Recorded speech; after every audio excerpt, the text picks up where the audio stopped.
Mandi wajib adalah mandi yang diwajibkan untuk membersihkan diri daripada hadas besar.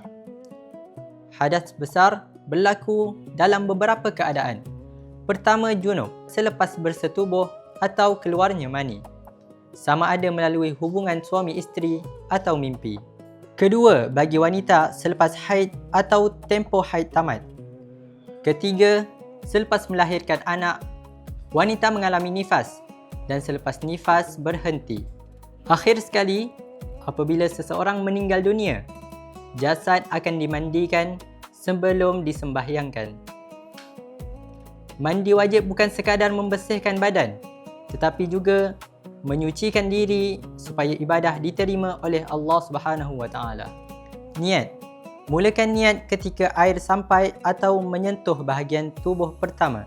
Tidak perlu dilafal, hanya niat dalam hati.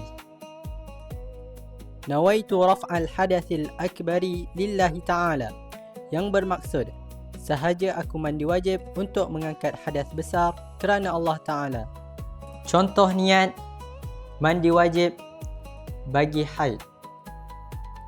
Nawaitul ghusla li raf'il haidhi lillahi ta'ala, bermaksud sahaja aku mandi wajib daripada haid kerana Allah Subhanahu Wa Taala.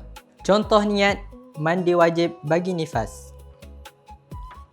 Nawaitul ghusla li raf'in nifasi lillahi ta'ala, yang bermaksud sahaja aku mandi wajib daripada nifas kerana Allah Subhanahu Wa Taala. Contoh niat mandi wajib lelaki, keluar mani atau junub. Nawaitul ghusla li raf'il janabati lillahi ta'ala, yang bermaksud sahaja aku mandi wajib daripada junub kerana Allah Subhanahu Wa Taala. Membaca bismillah, bersihkan tangan, cuci kedua-dua pergelangan tangan sebanyak 3 kali. Membersihkan bahagian sulit, menggunakan tangan kiri untuk membersihkan kemaluan. Bersihkan tangan sekali lagi dengan sabun. Berwuduk, lakukan wuduk lengkap seperti salat biasa.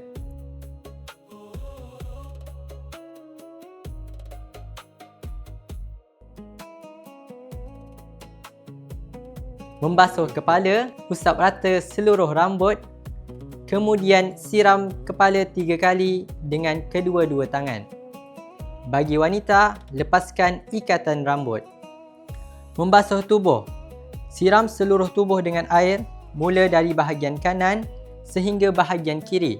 Cukup sekali, tapi boleh sehingga 3 kali, dihukumi sunnah. Jangan melebihi 3 kali basuhan supaya tidak membazir air. Meratakan air dan sunnah. Gosok lembut seluruh tubuh supaya air meresap ke seluruh badan.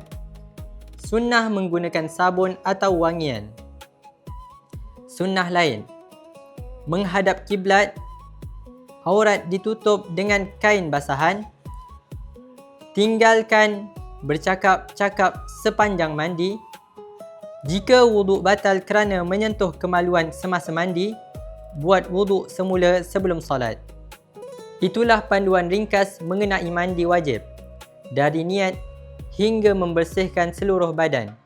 Ingat, mandi wajib bukan sekadar membersihkan badan, tetapi juga menyucikan diri daripada hadas besar, supaya ibadah kita sah dan diterima oleh Allah Subhanahu Wa Taala.